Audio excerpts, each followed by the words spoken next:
and it's interesting to come back to the word trust, which has come up and bubbled along the surface, because this is a people business, as we keep saying, so that trust and harmony and transparency, togetherness is really, really important, and playing to each other's super strengths. So on we go, and we're going to turn to another of our platinum sponsors today, Darktrace, a key strategic partner that's offering end-to-end solutions along with Integrity 360. Darktrace brings a self-learning AI engine. Integrity 360 has obviously the cyber expertise, and it's that combination that provides vital proactive defence to customers no matter how complex their environment. And I'm going to welcome to the stage Hannah Marie Darley. You can make your way up, Director of Security and AI Strategy Field, Chief Information Security Officer, and you're going to talk to us now about current technological landscape and AI use cases and lots more. Give her a round of applause, everyone.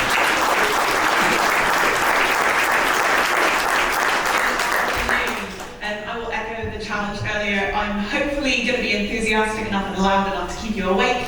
I know we're hitting the kind of half-3 scaries where you need another dose of caffeine, but I'm hoping to be able to keep you entertained for at least the next 20-something minutes. My name is Hannah Darley. I work for Darktrace. I'm the Director of Security and AI Strategy. Just so you know a bit about me before I start talking at you. My background is in government. I spent about 10 years doing intelligence analysis, building up analytical tradecraft, training teams, and then I came to Darktrace, and my career there has spanned building out our threat research function, so how we identify threats to our fleet of customers and communicate them, building out our product success function, so product strategy, and now I sit within our strategy team. So what am I going to talk about with you today? I'm going to talk about AI.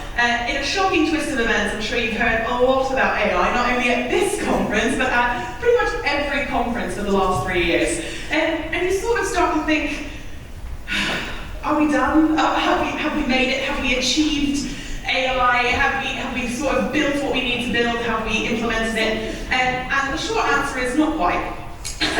But the longer answer is we can. So how did we get to where we are right now? If you know anything about not only the news but also the security industry, you'll know that AI has been the topic of conversation. Not only joie to AI, but also challenges of AI and how we're supposed to get our heads around how to best defend ourselves from AI-powered threats, as well as how to best implement AI-centric technologies across our business to optimize our output.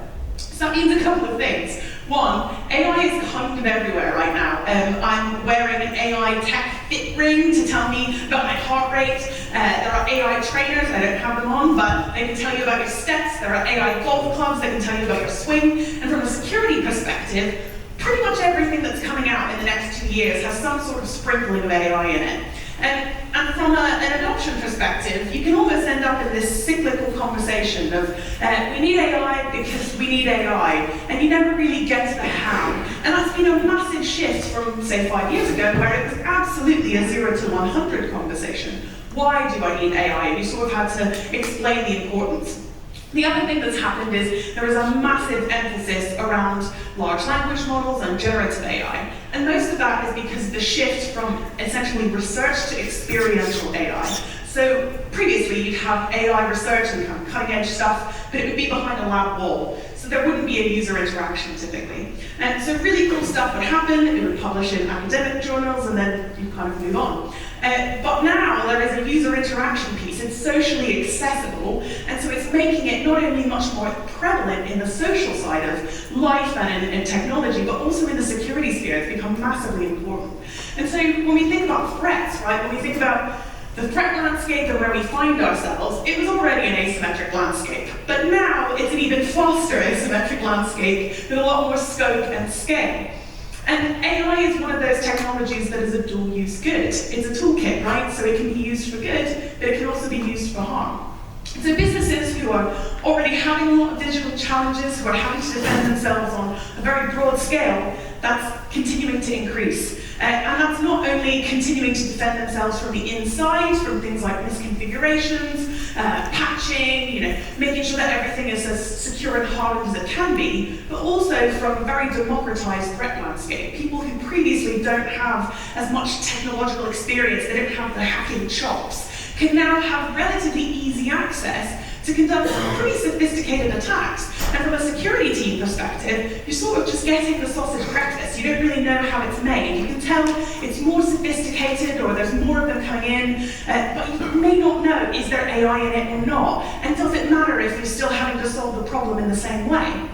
So, once again, how do we start to think about AI adoption in a practical way? How do we move away from talking about it in an abstract way and putting it onto shop floors, into offices? How do we think about it? The first thing to remember is that generative AI, while it has been a news focus, is not the only thing in AI, and it's definitely not new. Generative AI has been around for decades. The thing that's really shifted in the last couple of years is, again, that user touch point, right? Making it open source, making it subscription-centric, means that it's much more accessible. I'm sure most of us have an AI assistant that we talk to on a regular basis now, and that's only going to continue to go forward as we move into agentic systems.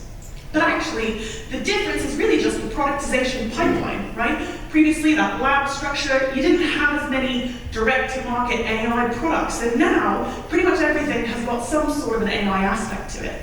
So, that, of course, as we said, contributes to the threat landscape. When we think about what that means in practical terms, though, you're still getting the same categorical threats, right? It's still phishing, you're still getting endpoint attacks, you're still getting malware. It's not a completely new paradigm, but what is shifting is that scope and scale. And again, that technological ease.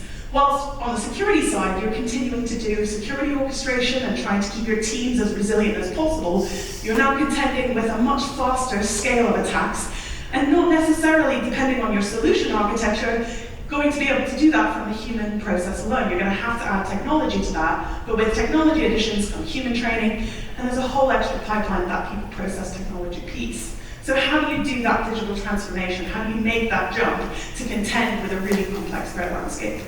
I think the other thing to mention is that AI is now becoming a target as well. MITRE released their Atlas framework, essentially looking at AI systems specifically. How can you poison data stores? How can you look to tamper with models? How can you look at these AI systems that many businesses are integrating across their business, not just in the security space, and really look at those as some of the new kind of crown jewels.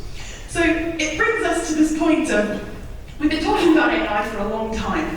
How do we sort of put our wellies on, get practical, and dive into it? How do we adopt it well? How do we make sure that this technology is a practical win and actually delivers the productivity that we need it to? AI, first of all, has been around since the 50s, so it's not new, it's not entirely novel, but it is giving us novel possibilities in the way that we apply it, in the way that we use those tools. If you talked about AI traditionally, you'd probably talk about machine learning, you'd be talking about a large volume of data, and how you can identify or study aspects of that data and process it faster. Now again, in the last couple of years, you've been talking a lot about generating data, so creating new data, creating new concepts, coming up with ways to synthesize data. And really, those three kind of key areas are just small subsets of the spectrum that is AI. AI spans very, very simple Excel functions all the way to neural networks and replicating human cognition. And it's effectively cognitive engineering, right? It's breaking down the immensely cool, designed way that we learn, all layered and nuanced and complex, and breaking it into practical pieces that machines can repeat. I have a background in psychology, so I will reference that quite a bit. Hopefully you're all okay with that. So as we start to think about, again, where does that leave us in this age of AI? How do we start to implement things practically? We have to know what our resources look like. We have to look at what our future of work wants to be. But we have to start from a really practical place of problem solving. And I love the previous case study, actually, talking about looking at a big problem and breaking it down into chunks. That's exactly what we have to do in this case as well. AI is a piece of digital transformation. It can be complex, but it doesn't have to be complicated. We can implement a lot of really great AI tools, but we have to know what is the core problem that we're solving. And we also need to know where we need specific aspects of decision making. Do we need automation? Do we need autonomous decisions? How do we start to qualify that? And it all goes back to, again, that problem statement. Where a lot of people start to sort of struggle, or where a lot of people hit roadblocks, is often in a couple of key areas. One of them is resources. There's already a cyber skills gap that we are very aware of in the security industry, and now there's an AI skills gap that's kind of being augmented on top of that. And so you start to really struggle with, okay, if I implement this really cool technology, or if I add this whole new process, who's going to run it? Do I need someone to run it? Do I need someone to educate my team on it? How do I start to build in these again, kind of practical pieces of adding that layer of complexity?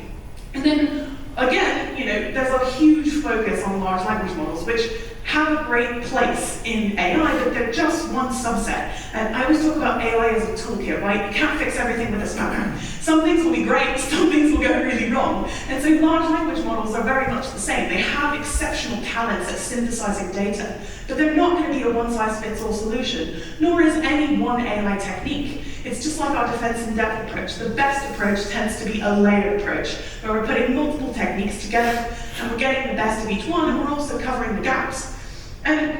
But really, I want to go back to kind of that third challenge around what the problem is. If you try to solve cybersecurity as a problem with any tool, you'll find, number one, it's sort of impossible. Number two, it's a huge chunk to bite off. And number three, you have a really hard time measuring success.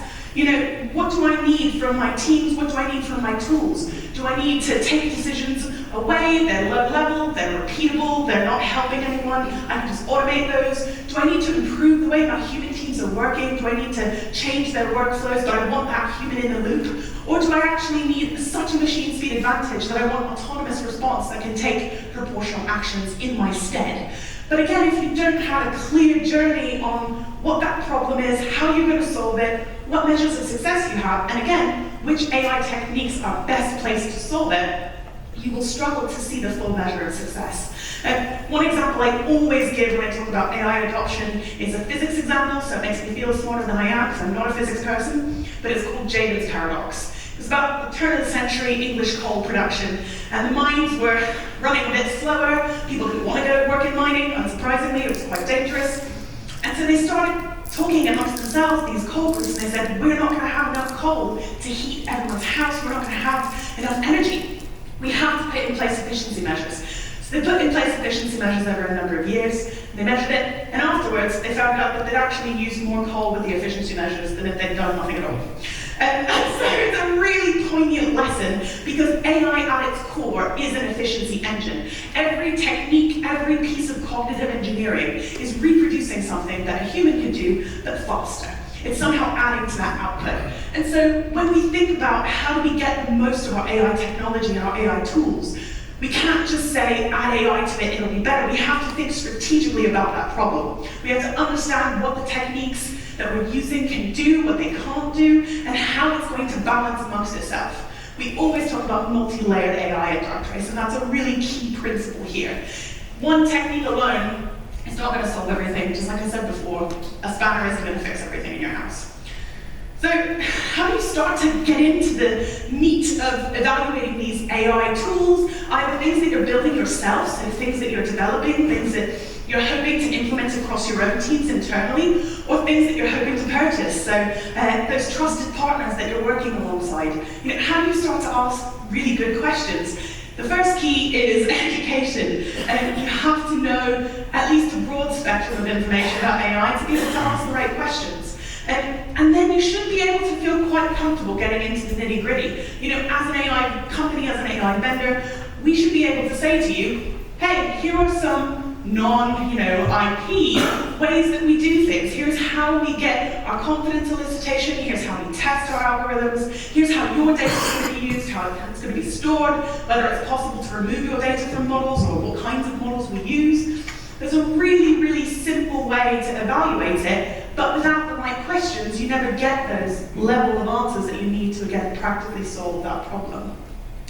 And it's really important to note that actually industrial security has a massive place in the AI technology sphere. It's some of the most stable data that you can work on. And remembering that air gaps, especially in the current threat landscape, are becoming more and more contested, right? There's a convergence of IT and OT, of industrial technology, that is making it much harder to guarantee that those segmentation gaps are going to be structurally secure, they're going to last, and that there's not some sort of a window for opportunity to target them unless you have that layer of visibility and validation.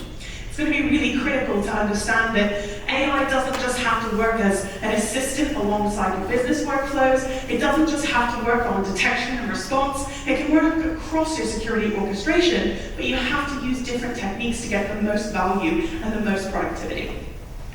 I think the other thing that I always talk about, especially with decision making and understanding automation versus autonomous response, is understanding that balance between when a decision has been already predetermined, it's been pre-taken, and it's just being executed by a machine, and when it's actually making a decision actively. And this is going to be even more important as you start to think about agentic systems, as you start to think about task-focused systems that are perceiving their environment, they're planning what they're going to do, and they're making decisions on the go. A lot of technology is going to use automation, so it's going to use that decision tree, and it's going to go through essentially pre-taken decisions, and that has value, that has worth. But it is different from autonomous decisions that are going to be able to take actions and consider new circumstances that weren't anticipated beforehand. And that's going to give you a different action potential than an automation journey alone. I think a lot of people would say, Hannah, you've been talking at us now for quite a while about multi-layered AI. Can you put your money where your mouth is? Can you give us some examples of how Darktrace does this? And here's just a quick whistle stop. And some examples, don't worry, I'm not going to read to you, but some examples of how we use multiple techniques. We would say a lot of our cornerstone product sits with the unsupervised machine learning space because we want to be able to perceive previously unobserved aspects of data. We don't want to have to pre-label or train the data and tell it what to look for. We want it to perceive that environment new. But we also then want to leverage supervised machine learning, that pattern recognition, in a way that augments investigation. We want to use natural language processing to understand semantic context and to generate summaries where there's no possibility of hallucination. But we want to use large language models in other ways where we can analyze the language itself and use it best for its word vectorization, so the relationship between words. And so thinking about, again, AI is a massive spectrum, and chances are that one application alone is not going to be enough to solve a really multifaceted or complex problem. It's the layering, it's that defense in depth that is going to give you that productivity and that best result from a security perspective. I would also be remiss not to talk about your human teams, right? It's really, really simple to say what technology is going to give you and how technology is going to change your life. It's going to raise your kids, it's going to make your hair shinier, it's going to improve your commute to work, it's going to do all this stuff. But what about the human teams who have to either work alongside it or work in the results of it? One of the most important factors is that human factor.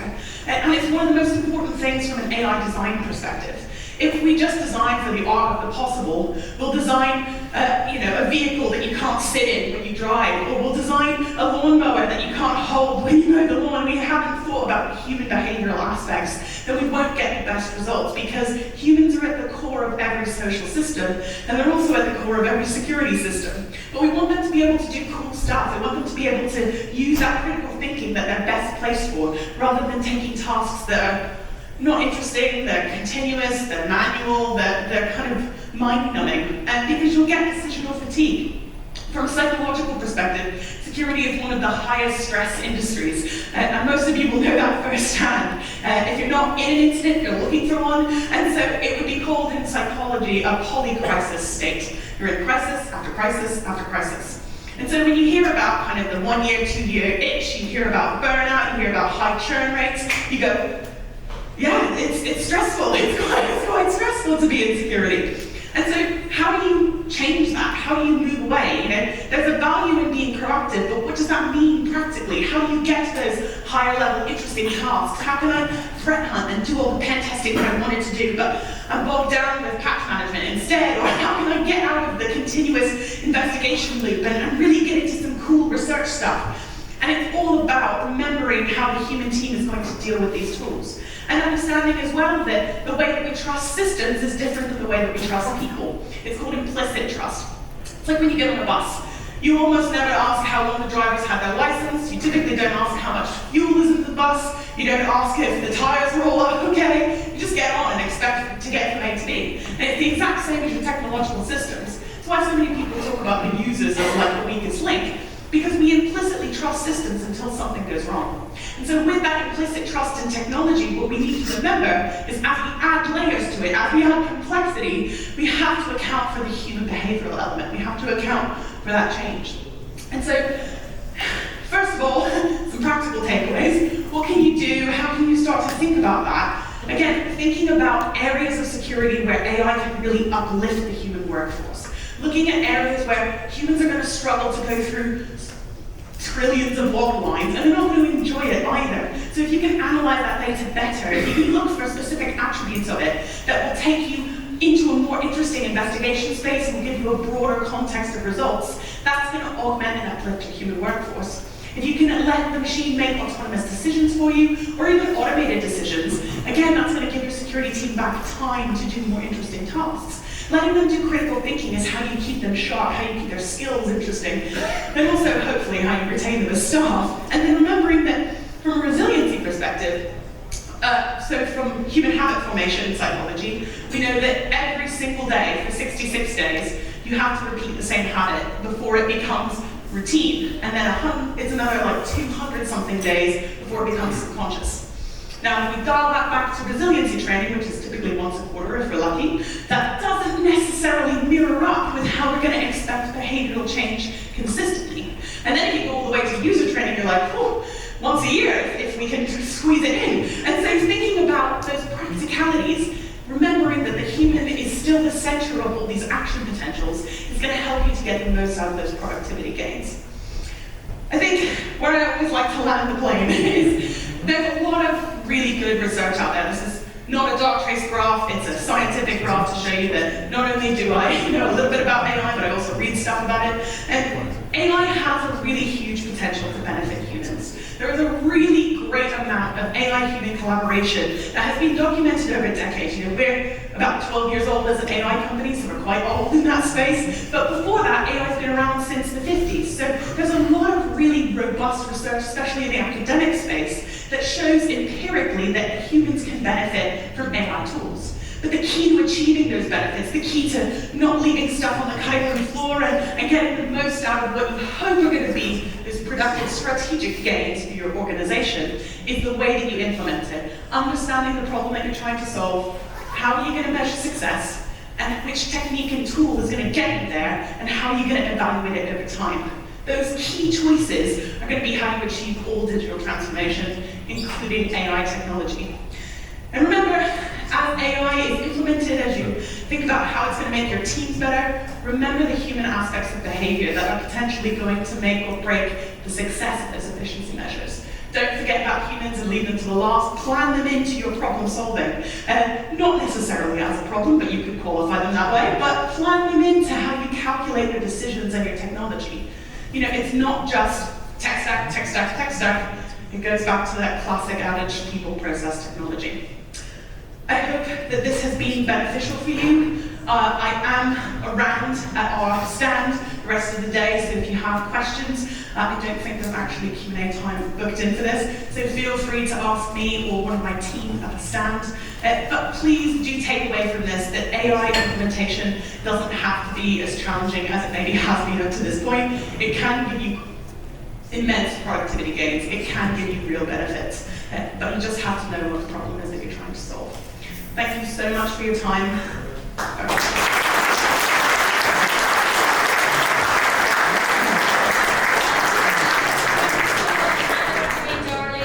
I learned loads. That was absolutely incredible over 20 minutes, and a reminder of the importance of going back and starting with why this, why now, and only when you're really confident on your why, get your what's and your hows, and just the art of powerful questions there. I'm sure, like many others, I took a lot of screen grabs of that, just to break it down, as you kept saying, break it down back to your whys and build it out from there. Brilliant, thank you. Right, we're on the move again. We've got 2 sessions for you to choose from, so very quickly so that you can make up your minds. If you're staying in this room, with Integrity 360, this is on governance matters, so it's going to look at governance and compliance, but very much from the point of view of securing boardroom buy-in and how to do that, and unlock some key strategies for elevating governance and compliance that your boards will see it more as a business enabler and a competitive advantage as opposed opposed to something that maybe feels like a little bit of drain on resources. Next door, so we're not going upstairs, but the section next door, this is on compliance as a service, so this is very much honing in on the payment card industry data security standards, so what all of you will refer to as PCI, DSS and V4 there, and examining the dual approach of fortifying infrastructure and addressing the human element. So next door, if you want to go deep dive on those standards, stay here if you're thinking more about boardrooms, compliance and getting that part across. And then I'll just say, once your section is done in here and next door, your last caffeinated station of the day